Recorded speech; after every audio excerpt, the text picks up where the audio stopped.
Welcome back to the Motivated Mind Zone. Glad to have you here. It is fantastic to be back, and today we are embarking on very literal journey. We are. We are going to take a deep dive into the airport experience, which for anyone using English as a second language it's one of the most exciting, challenging, and let's be honest, sometimes genuinely stressful places in the world. Absolutely. Mhm. The airport is this massive hub of energy. You got people rushing around, machines scanning, those announcements echoing in the background. Mhm. But for the B1 to B2 English learner, as our sources point out, it can feel like a whole new language universe. Mhm. You are suddenly forced to understand very specific, very functional vocabulary, often under the pressure of time, and you have to synthesize all that data at once. Precisely. And that transition from, B1 to B2 mastery, it often happens right there in the terminal. You know the basics, sure, but now you need to master the nuance, things like how to deal with involuntary delays or how to file a property irregularity report. Right. Or even just how to use modal verbs to politely negotiate with a gate agent when your bag is oversized. Exactly. That's the mission today. We are going beyond just defining terms like boarding pass or customs. We're giving you the advanced toolkit, those strategic conversational scripts that let you feel like you're in control, even when things start to go wrong. Yeah, the goal is a shortcut to not just competence, but genuine confidence. We're setting the level for those who are ready to move from simply surviving the airport to really mastering it. We'll be focusing on those high-value phrases, using clear functional language, but also integrating essential idioms and, some higher-level vocabulary. I particularly like the idiom the source material highlighted. Miss the boat. Oh, it's a great one. It is, because Yeah. it usually means missing an opportunity, right? But here, it could literally mean missing your flight, which is the ultimate travel failure. We want you to be so prepared that you never miss the boat in either sense of the phrase. And we desperately want to prevent that. So let's set the expectations for our big journey today. We are going to meticulously follow the complete path a traveler takes. Okay. Starting at the check-in counter, then moving into that often stressful security checkpoint where instructions are just rapid fire, Always. relaxing, or maybe troubleshooting. At the boarding gate, dealing with the cabin crew and specific in-flight etiquette, and then finally successfully navigating the complex, formal processes of immigration and customs when you arrive. And we are going to break down every single specific airport term in context, turning that abstract jargon into functional tools. And since travel stress is universal, I have to share my personal anecdote, just to normalize the inevitable mistakes that happen when you get that information overload in a noisy place. Please do, because hearing a native speaker stumble is always Yeah. incredibly reassuring. Well, I am a native speaker, Mm-hmm. and I once went to the entirely wrong gate because I just misheard an announcement over the crackly, echoing speaker system. You know the sound. Oh, the classic airport communication failure. It's the classic. I ended up sprinting across the entire terminal, having already browsed through duty-free, just in time for the final call. The point is, if it happens to me, a native speaker, it just proves that real mastery isn't about avoiding mistakes. Right. It's about knowing how to recover, how to listen actively for those critical anchor details, like the flight number and the new gate, and crucially, how to ask for clarification. It truly happens to everyone, and that's why a huge part of this deep dive is focused on those recovery strategies, not just, memorizing vocabulary lists. Ready to officially start our trip. Yeah. Our first stop is Phase 1, the check-in counter, the starting line where your adventure officially begins and the place where you confirm your relationship with the airline. Let's go. Okay, so we've just walked into the airport with our suitcases. The very first thing we have to locate is that massive screen showing all the flights. The departure board. Yes, the departure board. That's where you find 3 essential pieces of information. Your flight number, often a mix of letters and numbers like BA472, your destination, and the all-important status. And we really need to spend time on the status options because they dictate your next action, don't they? They absolutely do. Yeah. In the airport context, status tells you if your flight is on time, which is the best outcome, Mm-hmm.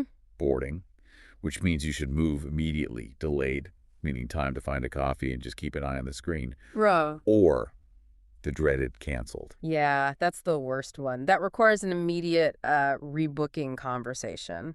And then there are the gate specifics. Hmm. Gate open, or the word that sparks panic, gate closed. Yes. When you see gate closed, that's the international sign for you've missed the critical window. Mm. At that point, you need to talk to the airline staff immediately, and that's when the language of urgency and negotiation has to come out.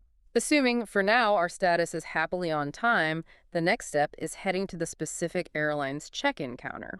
This is where the official process starts. You present your passport, your ticket or confirmation code, and your luggage. The airline staff will start with standard, repeatable English phrases. They'll usually begin with a core document request. May I see your passport and ticket, please? And then the crucial question about your baggage. Do you have any bags to check in today? Let's expand on that phrasal verb, check in. For a B2 learner, understanding its multiple contexts is really key. At the airport, it means both registering yourself into the airline system for the flight and handing over your luggage so it goes into the plane's cargo hold. Right. And the sources remind us of its dual use. You also check in when you arrive at a hotel to register your arrival and get your room key. Exactly. The context clarifies the meaning, but it's a high-value verb to master. And speaking of luggage, let's be quick on the basic distinction since our B2 listeners likely know this already. Carry-on is the bag that stays with you in the cabin. Cabin baggage. And checked baggage is the large suitcase that travels underneath the plane. Then comes that moment of truth. The scale. The staff member will say, please place your bag on the scale. This is where they enforce the airline's weight restrictions. And if the bag is too heavy, you hear the words overweight luggage, and then you have options. Removing items or, paying a pretty hefty extra fee. We need to make this interaction more complex than just accepting the fee, because this is a crucial negotiation point. It is. Let's incorporate the anxiety and the negotiation language into our first role play.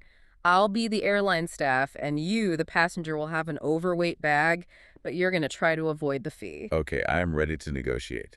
Good morning. Welcome to our check-in desk. May I see your passport and booking confirmation, please? Good morning. Here are my documents. I'm flying to Paris. Thank you. Are you checking in any bags today? Yes, just this one large suitcase, please. Please place it gently on the scale. Pause. I'm afraid this suitcase is slightly overweight. The limit is 23 kilos, and this is showing 25.4. That's 2.4 kilos over the allowance. Oh, I sincerely apologize. I thought the limit was 25 kilos for my fare. Could you possibly look up my baggage allowance again? I booked a premium economy ticket. Let me recheck the fare class. Yes, I see. For this specific booking, the allowance remains 23 kilos. You have two options. We can remove the excess weight, or the charge for this surcharge is 80 euros. 80 euros is quite high for just 2.4 kilos. Would it be possible to move 2.4 kilos into my carry-on bag without incurring the fee? Or, Yeah. Could we possibly waive a small portion of the fee since I'm a frequent flyer with your partner airline? I appreciate that, but I cannot waive the fee. However, you certainly may remove the items. If you can transfer enough items into your personal item or carry-on to get below 23 kilos, you will be fine. I can give you 5 minutes. Thank you. I will do that immediately. I'll just remove the heaviest books and shoes. That felt real because you used B2 level negotiation language. Phrases like, could you possibly look up? Would it be possible to move? And could we possibly waive? They demonstrate a mastery of complex, polite requests. Right. Which is just essential when you're seeking special consideration. Absolutely. The goal isn't to be a pushover. It's to be a polite, firm negotiator. And for the listener experiencing that moment of anxiety, I have to expand on my anecdote. Having my suitcase 2 kilos over the limit once forced me to open it right there on the floor. Oh, no. I had to frantically move items, the heaviest things are always chargers, books, and toiletries, into my already full backpack while everyone in line just watched. And that leads to the creative solutions we see in the sources. The famous, Airport fashion show. This isn't just an anecdote, it's a strategic language move. It is. You strategically wear 2 hoodies, a raincoat, and maybe a scarf to move that 1.5 kilos onto your person. When the agent is watching you strategically, take off clothes to reduce weight, you need to use conversational English to distract them.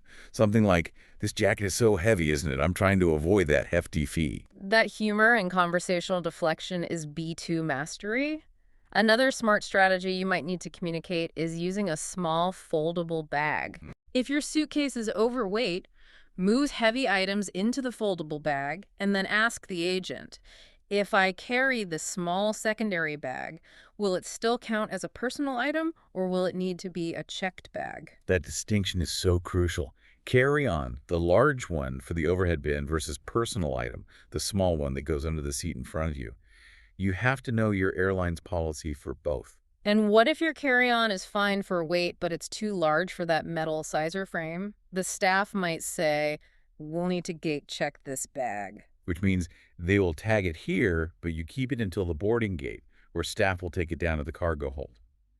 If this happens, always transfer your essential valuables, passport, wallet, phone, medications, and power banks into your personal item immediately. Yeah. And this requires quick conversational English. "Excuse me, before you take that, may I pull out my medication and laptop, please?" For international flights, the conversation often requires more detailed answers. The staff might ask, what is the purpose of your trip? Or, do you have a contact address for your first night? Just keep the answer short and sweet. Tourism, business, I'm attending a conference, or visiting family. It's also incredible. "Good afternoon. May I see your passport and boarding pass?" Of course, here you go. "Thank you. Your bag is under the limit. Do you have a seating preference, aisle or window?" If possible, I'd greatly prefer an aisle seat near the emergency exit, should one be available. "I can offer 12C, which is an aisle, but not near the exit. The exit seats are all assigned. Boarding begins at 1740 at gate B7. Thank you very much. Just to confirm, that's B7 and 17.40, correct. That's absolutely correct. Have a wonderful flight. Notice the B2 language there. I'd greatly prefer, and should one be available, using the conditional to show you are making a request, not a demand. Right. And that closing phrase, just to confirm, is just essential for noisy environments. Better to double check once than miss the flight. And finally, a practical tip. Always take a quick photo of the boarding pass, even the paper copy. If you misplace it, having the gate number, flight number, and seat number immediately accessible is a total lifesaver. So, phase 1 wrap-up. Identify your flight, use polite negotiation and troubleshooting language for documents and bags, and confirm your gate and boarding time clearly. Yeah, your extended toolkit includes check-in, carry-on, checked baggage, overweight boarding pass, gate.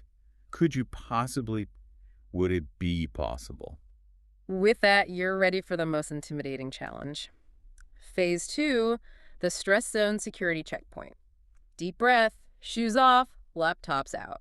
We've moved from the sort of administrative relief of check-in to the serious high-stakes atmosphere of security. The goal here is simple: ensuring safety. The process demands high-stakes listening skills because the instructions are often rapid and just non-negotiable. The process is standardized globally. Your bags go through an X-ray scanner, and you walk through either the metal detector, which is the doorway, or the body scanner, that round booth where you stand with your feet apart and hands over your head. Right. The preparation starts in the queue. You need to put your items in trays or bins. This includes your jacket, belt, all large electronics, phone, and sometimes shoes.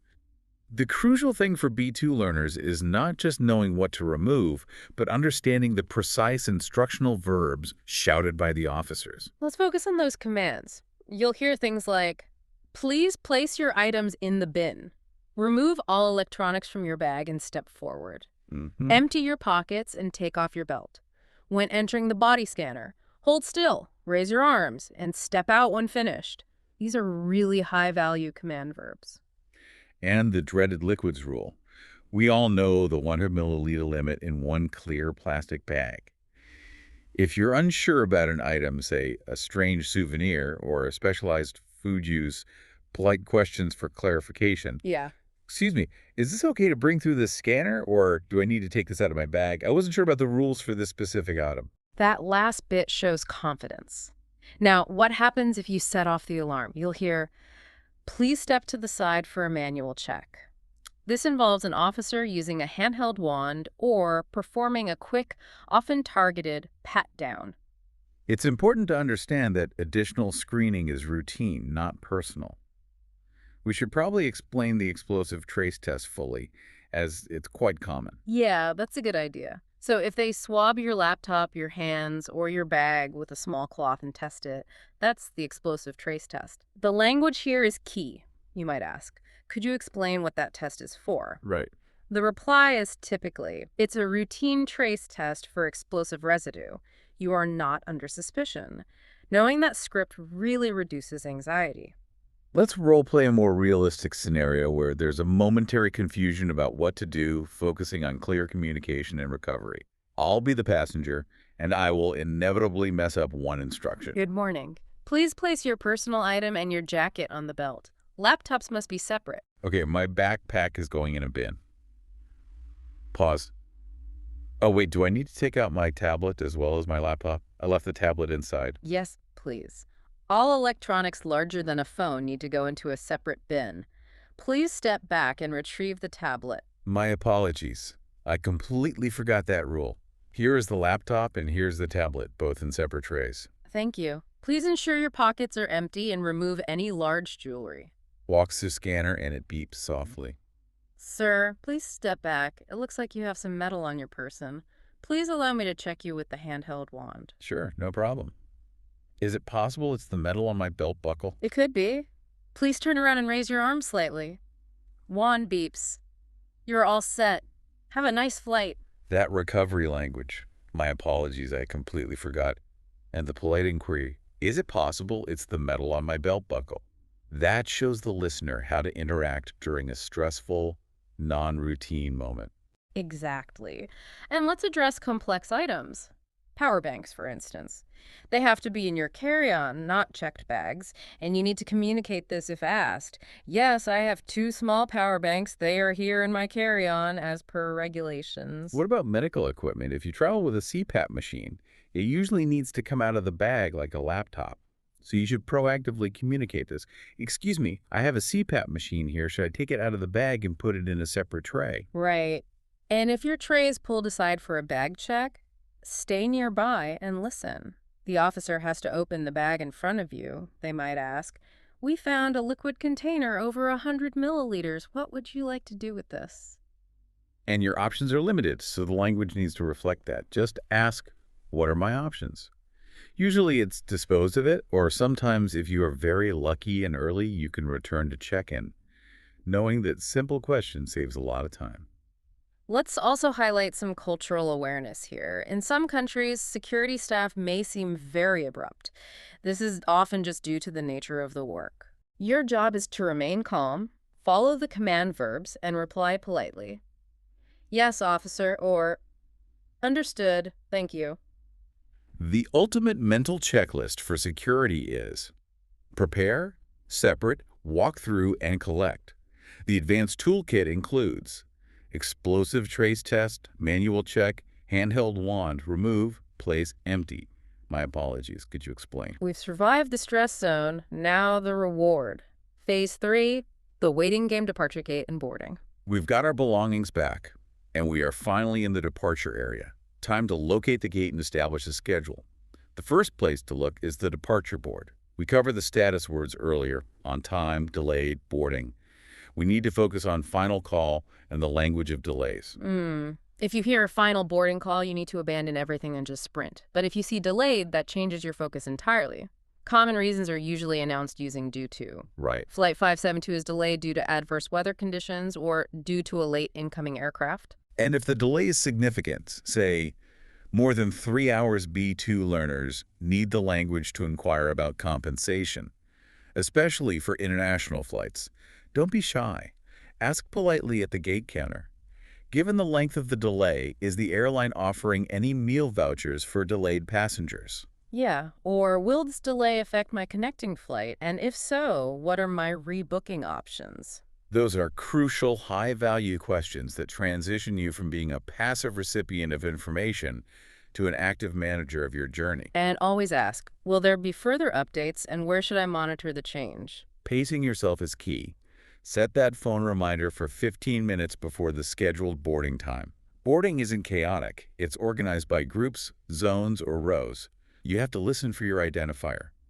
We will now begin boarding group 3, or passengers seated in rows 20 through 30 may now board. Let's listen to a sample announcement, but this time the complexity increases because it involves a gate change. You have to focus on anchoring the new information. Attention passengers for Flight 236 to Paris, operating as a code share with Delta Airlines. Due to operational congestion, your departure gate has changed from B17 to gate C4. Boarding will now commence at the revised time of 16.25.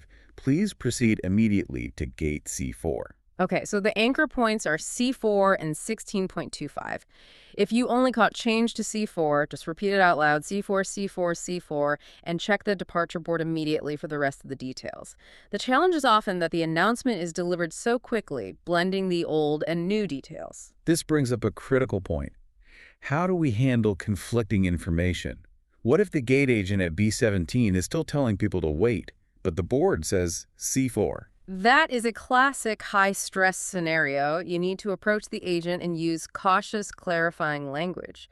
Say something like, "Excuse me, I just heard an announcement saying the gate changed to C4, but the board still says B17. Could you please confirm the correct gate for the Paris flight?" That's a great distinction. You're seeking clarity, not accusing them of an error. While waiting, let's practice conversational English in the lounge. Ordering food and drinks is perfect practice. Yeah, simple requests are fine. Could I have a sparkling water and a sandwich, please? Remember the US versus UK differences. Takeaway in the UK versus to go in the US. And the water distinction. Yeah. Still, which is flat, versus sparkling, which is fizzy. And B2 conversational English should include idioms related to travel. If your flight is very early, you might say, "It was a red-eye flight, so I'm really hoping to catch some zizzes on board." A red-eye flight being an overnight one, of course. Exactly. Let's role-play a simple confirmation with a fellow passenger, incorporating a polite question about the logistics of the flight. Excuse me, is this the right gate for Flight 572 to Toronto? I heard a delay announcement. I believe so. The board says we're now boarding at 18.10. That's a 20-minute delay. Thanks, I appreciate the update. Do you happen to know if this airline boards by groups or rows? I'm trying to avoid standing in line too long. Groups 1 to 4, according to the screen. They usually start with pre-boarding for families first. Perfect. Appreciate the clarification. That exchange uses advanced conversational markers. Do you happen to know and appreciate the clarification? It just elevates the interaction above simple transactional English. And when you finally hear the announcement for your group, approach the gate agent. Remember the US line versus UK queue. You can practice with the gate agent. I'm in group 4 and I notice group 3 is finishing. Should I be lining up now? And the agent's response will probably be, "We'll call group 4 momentarily. Please remain seated until the announcement." A quick note on safety in the waiting area. Please do not leave your baggage unattended. If you see a suspicious bag, tell staff immediately. Excuse me, there appears to be an unattended bag near the coffee shop. To wrap up this phase, remember your vocabulary anchors. Delayed, due to, final call, rebooking options, meal vouchers, still sparkling, red-eye flight, gate change. Confidence in this phase is all about active listening and proactive inquiry. We've navigated the screens in the waiting. Now for Phase 4, Cabin World on the plane. We are stepping aboard and entering a tight, highly regulated environment. The atmosphere changes immediately. You hear bags thumping into the overhead bins, the compartments above your seat. If the bin is full near your seat, the crew might place your bag a few rows away. You need to ask where it is. Right. My bag was moved forward. Could you possibly tell me which row it was placed in? And a stowage tip recap. Wheels in first. Your boarding pass confirms your seat number, like 14C, the general placement rule. Yeah. Big bag goes in the overhead bin. Your personal item goes under the seat in front of you. Never obstruct the aisle. The first command is safety. Please fasten your seatbelt. Then comes the pre-flight safety demonstration. You've got to listen for the instructions. Please stow your tray tables and set your seat back to the upright position. And don't forget electronic devices. Set them to airplane mode. During takeoff, if your ears start popping, you can politely explain the issue if someone asks, "I'm having a little trouble with the pressure in my ears." Once you reach cruising altitude, the seatbelt sign turns off and service begins. The classic question is, would you like something to drink? And you answer simply, "Yes, I'll have ginger ale, no ice," or "Could I get a coffee with cream, please?" If it's a long flight, they'll offer meals. If you have dietary requirements, ask clearly, "I am vegetarian. Are there any vegetarian options available?" In-flight English is primarily about polite modal requests. We have to emphasize the power of,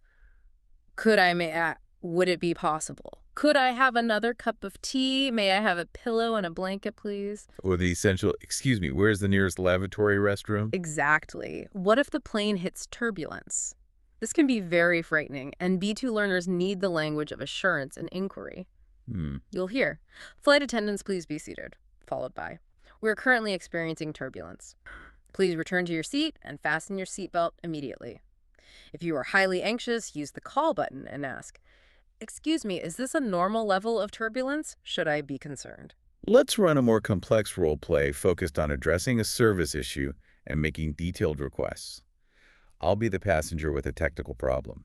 Good evening. Can I get you anything to drink? Thank you. Yes, I'd love a glass of sparkling water, please.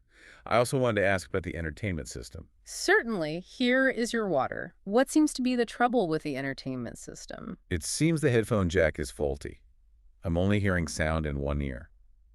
Would it be possible to try a different pair of headphones? Or, perhaps if I could move to an empty seat where the system is working. Let me first try replacing the headphones. Pause. No luck. It seems the socket itself is damaged. I apologize for that. Unfortunately, this flight is completely full, so I cannot move you. However, I can offer you a complimentary glass of wine for the inconvenience. That is very kind of you. I appreciate the effort. Thank you. That dialogue is perfect B2 material. You identified the problem clearly, suggested two solutions, Headphones are moving. and then accepted the compromise using "however" and "I appreciate the effort." We must also touch on passenger etiquette, which is a conversational necessity. When you recline your seat, make sure you announce it. "Excuse me, would you mind if I put my seat back slightly?" And do it gently, checking behind you first. Right. And armrests are a subtle, nonverbal negotiation. If you are in the middle seat, you often get courtesy control of one armrest. If you need more space, politely inquire, "Excuse me, would you mind sharing this armrest?" Or, "I need to stretch a bit. Would it be all right if I put this armrest up?" If you need to pass someone to get to the lavatory, use a polite, quiet, "Excuse me," and wait for a pause in the service cart movement. If you press the call button accidentally when the attendant arrives, just explain quickly, "Sorry, that was an accident. I didn't mean to press the button." For long-haul flights, if you suffer from severe allergies, say a nut allergy, you absolutely must declare it to the crew during boarding. Say, "I have a severe nut allergy. Could you please ensure there are no nuts served near my area, and could you advise me on the ingredients in my meal?" As you near the destination, you'll hear the initial descent announcement. "We will be landing in approximately 20 minutes, followed by the final commands. Cabin crew prepare for landing and placing large electronics back into bags." And after touchdown, the crew will thank you. The final critical instruction is, "Please remain seated with your seatbelt fastened until the aircraft has come to a complete stop and the seatbelt sign has been turned off." Don't be that person who stands up immediately. No. Wait for the chime and then thank the crew as you exit. In-flight wrap-up toolkit.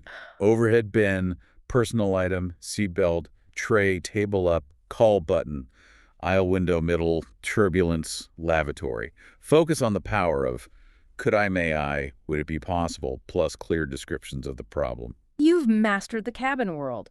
Now for Phase 5, the finish line arrival, immigration and customs. The stakes are formal and high here. We've landed. The seatbelt sign is off. Before moving, be courteous, opening the overhead bin, look up and say, "Heads up," if something shifts. Then follow the signs to immigration or passport control.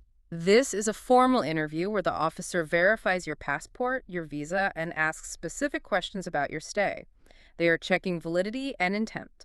The key questions demand short, confident B2 level responses. The key questions are always, what is the purpose of your visit? How long will you stay? And where will you be staying? Let's run a more complex role play, incorporating expected follow-up questions about itinerary. I'll be the officer. Good morning. Please present your passport and arrival card.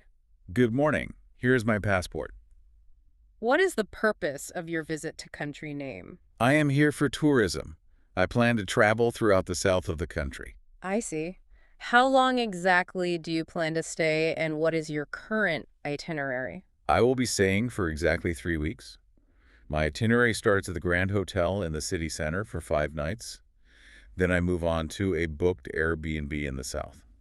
Do you have proof of your onward travel, such as a ticket leaving the country? Yes, I do. Here is my confirmed flight booking back to London on the 28th. Thank you. Everything looks to be in order. Enjoy your stay. Thank you very much. That rhythm is critical. If you were traveling for business, you'd say, I'm here for a series of client meetings, or I'm attending a trade conference at the convention center. And if you don't understand the officer's question, the language of clarification is key. Sorry, could you clarify what you mean by onward travel? Or could you speak a little more slowly, please? I'm having trouble understanding the accent. After immigration, you follow signs to baggage claim. This is where you collect your checked luggage. You look for your flight number on the screens to find the correct carousel or belt. The moving belt is the conveyor. The whole area is the baggage claim. But what if the bag doesn't arrive? This is the highest stakes troubleshooting moment of the entire trip. It really is. You must find the airline's baggage service desk and file a PIR, a property irregularity report. PIR is a formal document you file detailing your loss. The conversation focuses on providing specific, detailed information. The B2 language here is declarative and precise. The conversation would go something like this. Hello, my checked suitcase did not arrive on flight 472 from Madrid. I need to file a PIR. You provide your passport and baggage claim tag, and then you describe the missing item. And the description must be specific to aid tracking.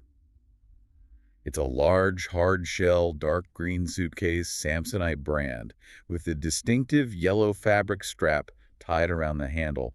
My name tag is bright red. Once the report is filed, you need the language to ask about next steps and liability. What is the reference number for this report?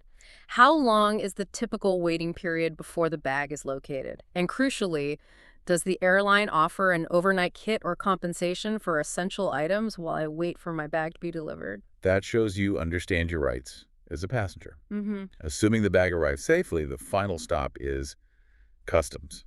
This is where they check if you're bringing in restricted items or large amounts of currency that must be declared.